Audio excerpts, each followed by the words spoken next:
दोस्तों, एक ऐसा आदमी जिसके बॉडी में सिर्फ उसका दिमाग, दिल और फेफड़े मौजूद हों, बाकी पूरी जगह पर रोबोटिक बॉडीज लगा दी गई थी। इस कहानी की शुरुआत 2050 से होती है, जहां पर बायो लैब नाम की एक कंपनी का सीईओ सभी को अपने एडवांस एक्सपेरिमेंट के बारे में बता रहा था। दरअसल बायो लैब कंपनी ने एआई टेक्नोलॉजी पर चलने वाले रोबोट्स तैयार कर लिए थे जो शहर से क्राइम को पूरी तरीके से खत्म कर सकते थे।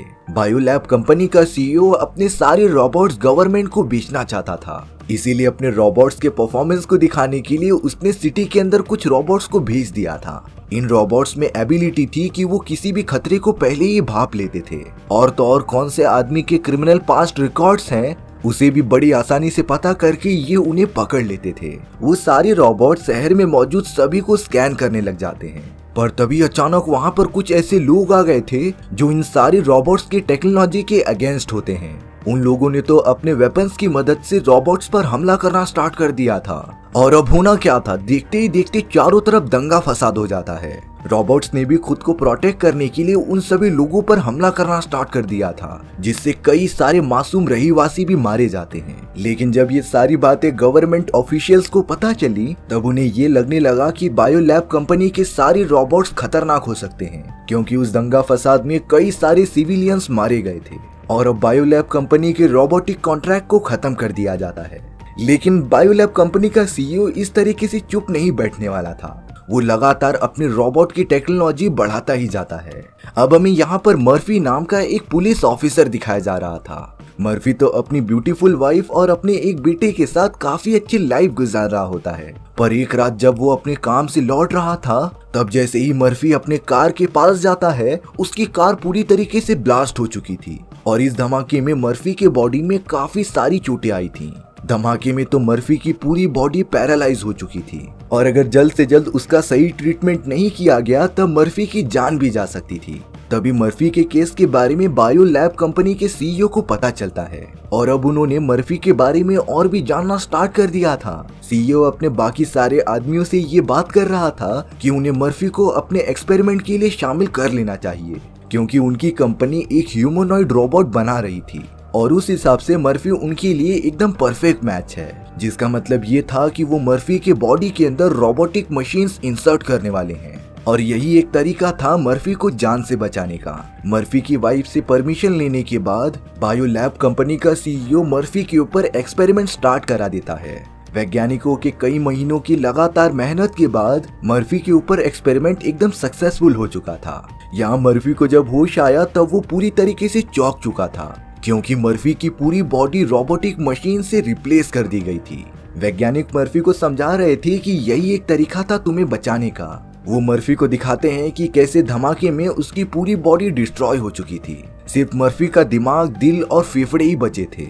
इसीलिए रोबोटिक टेक्नोलॉजी उसके बॉडी में ऐड करने के बाद मर्फी की जान भी बच गई और उसे एक लाइफ भी मिल गई। मर्फी धीरे धीरे ये सारी बातें समझ जाता है, और अब मर्फी फैसिलिटी के अंदर ही रहकर पूरी बॉडी को कंट्रोल करना सीखने लगा था। मर्फी को काफी अच्छी ट्रेनिंग दी जा रही थी, जिससे कि वो खुद को कंट्रोल कर सके और अपनी बॉडी की सारी पावर्स यूज कर सके। कई महीने लगातार मेहनत के बाद मर्फी अब इतना काबिल हो गया था कि वो सारी चीजें परफॉर्म कर सकता था। बंदूक चलाने से लेकर कॉम्बैट फाइटिंग तक मर्फी सारी चीजों में काफी अच्छा परफॉर्म कर रहा था। मर्फी के सामने तो कई सारे रोबोट्स भी लाए गए थे उससे लड़ाई करने के लिए, लेकिन मर्फी ने अपना दिमाग और रोबोटिक बॉडी यूज करते हुए उन सभी को खत्म कर दिया। अब ट्रेनिंग खत्म होने के बाद मर्फी अपनी वाइफ और अपने बेटे से मिलने जाता है। हालांकि मर्फी की पूरी बॉडी बदल चुकी थी, पर उसके ह्यूमन इमोशंस अभी भी उसके फैमिली के लिए मौजूद होते हैं। अब बायो लैब कंपनी के मैनेजमेंट ने ये डिसाइड किया कि वो मर्फी को सारी जनता के सामने लाएंगे, जिसके लिए वो मर्फी को वापस अपनी फैसिलिटी में बुलाकर उसके दिमाग में शहर में चल रहे सारे क्रिमिनल्स रिकॉर्ड इंसर्ट किए जाते हैं। इन सारे रिकॉर्ड्स में वो भी फुटेज शामिल थी जब मर्फी के कार में किसी ने बॉम्ब रख दिया था और उससे वो ब्लास्ट हो गया। इस बात का पता मर्फी को ना चल सके, इसीलिए वैज्ञानिकों ने बिना किसी से पूछे मर्फी के सारी इमेजिनेशंस और थिंकिंग को खत्म कर दिया था। यानी कि अब उसके अंदर अपनों के लिए कोई फीलिंग्स ही मौजूद नहीं थी।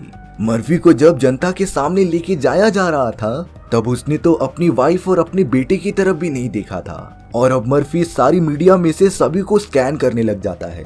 तभी मर्फी को पता चलता है कि उन सभी में एक क्रिमिनल भी मौजूद है जो अभी तक फरार था। इसीलिए मर्फी तुरंत ही भीड़ में जाकर उस क्रिमिनल को जान से मार देता है। सभी को बाद में ये बात पता चलती है कि वो आदमी लिटरली क्रिमिनल था और तब से सभी लोग मर्फी को अपना नया मसीहा मानने लगे थे। सभी ने तो बड़े प्यार से मर्फी को रोबो कॉप का नाम दे दिया था, जिसके बाद मर्फी लगातार शहर में घूम घूम कर क्रिमिनल्स को मारता जा रहा था। बहुत ही कम टाइम में मर्फी की वजह से काफी सारी क्राइम्स खत्म हो चुके थे और अब शहर के लोग पूरी तरीके से सुरक्षित थे। यानी कि अब बायोलैब कंपनी का सीईओ गवर्नमेंट को अपना ये टेक्नोलॉजी बेच सकता था। और तो और उसकी कंपनी की ये भी प्लान होते हैं कि वो अपना ब्रांच पूरी दुनिया में स्थापित करे। अब एक दिन अपनी ड्यूटी करते हुए मर्फी के सामने उसकी वाइफ आ गई थी। मर्फी की वाइफ काफी ज्यादा दुखी होती है क्योंकि मर्फी का पूरा बिहेवियर चेंज हो चुका था। हालांकि मर्फी में बिल्कुल इमोशन नहीं थे, इसीलिए वो बिना कुछ कहे वहां से चला जाता है। पर फिर भी मर्फी के सिस्टम में कहीं न कहीं एक थोड़ी सी जगह थी जहां पर वो अपनी फैमिली के बारे में थोड़ा सा सोचने लगा था, क्योंकि उसकी वाइफ और उसका बेटा बार बार उसके सामने आ रहे थे। तभी मर्फी के ऑपरेटिंग सिस्टम में वो फुटेज आ जाती है जब उसका कार ब्लास्ट हुआ था। मर्फी को ये तो पता चल गया होता है कि किसी ने कार के अंदर टाइम बॉम्ब रखा था और अब मर्फी की सारी थिंकिंग एबिलिटीज वापस आ जाती हैं। इसीलिए वो तुरंत उन लोगों को पकड़ने लगा था जिन्होंने कार के अंदर टाइम बॉम्ब रखा था। मर्फी को पता चला कि इसके पीछे शहर के एक बहुत ही बड़े गुंडे का हाथ है, इसीलिए मर्फी तुरंत उसके अड्डे पर जाने के लिए निकल पड़ता है। उस गुंडे और उसके लोगों को भी ये पता चल चुका था कि रोबोकॉप उन्हें मारने के लिए आ रहा है, इसीलिए वो सब अड्डे के अंदर लाइट बंद करके छुप चुके थे। पर उन्हें इस बात का आइडिया ही नहीं होता कि मर्फी के सिस्टम की वजह से वो अंधेरे में भी देख सकता था और अब मर्फी तुरंत ही वहां पर आकर सभी को मारने लग जाता है। कोई भी मर्फी का सामना कर ही नहीं पा रहा था और अब मर्फी उस गुंडे को मारते हुए वो सारी इंफॉर्मेशन निकाल लेता है कि उस धमाके के पीछे और कौन कौन मौजूद था। मर्फी को ये पता चला कि उसी के डिपार्टमेंट में काम करने वाले कुछ लोग भी इसके अंदर शामिल थे, इसीलिए अब वो बिना टाइम वेस्ट किए उन लोगों के पीछे चला जाता है। मर्फी डायरेक्टली हेडक्वार्टर में घुस के ऑफिसर्स को मारने की धमकी देने लगा था। तब जाकर ऑफिसर बता देता है कि इन सारी चीजों के पीछे बायोलैब कंपनी के सीईओ का हाथ था, क्योंकि सीईओ ने ही उन सभी को ये करने के लिए कहा होता है।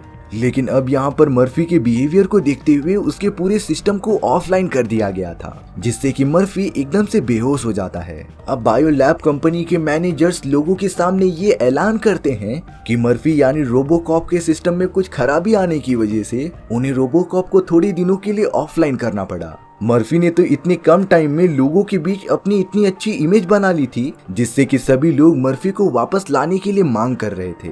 लेकिन ये बात तो सिर्फ कंपनी वालों को ही पता थी कि अगर मर्फी को वापस जगाया गया तब वो डायरेक्टली कंपनी के सीईओ को आकर मार देगा। इसीलिए कंपनी के मैनेजर्स ये डिसाइड करते हैं कि मर्फी के पूरे बॉडी को डिसमेंटल करके हमेशा के लिए खत्म कर दिया जाए।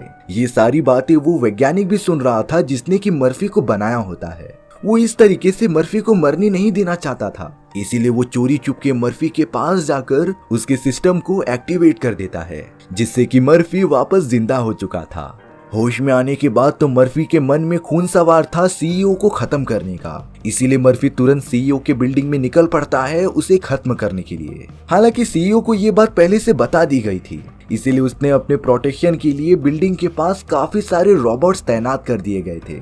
लेकिन ये सारी चीजें मर्फी को रोकने नहीं वाली। मर्फी तो तुरंत बिल्डिंग के पास पहुंचकर उन सारे रोबोट से लड़ाई करने लगा था। ये बात तो नॉर्मल थी कि कोई भी रोबोट मर्फी के सामने टिक ही नहीं पाता, क्योंकि मर्फी ने इन सारे रोबोट से लड़ने की टेक्निक काफी पहले सीख ली होती है। वहीं दूसरी तरफ सीईओ एक हेलीकॉप्टर की मदद से भागने की कोशिश कर रहा था, लेकिन मर्फी बड़ी बहादुरी से सारे रोबोट्स को खत्म करता हुआ सीईओ के पास पहुंच जाता है। लेकिन यहाँ सीईओ ने मर्फी को एक बात नहीं बताई कि उसके पास अभी भी मर्फी के सिस्टम का कंट्रोल मौजूद था, जिसकी वजह से वो मर्फी के इंटरनल सिस्टम्स को खराब करता जाता है।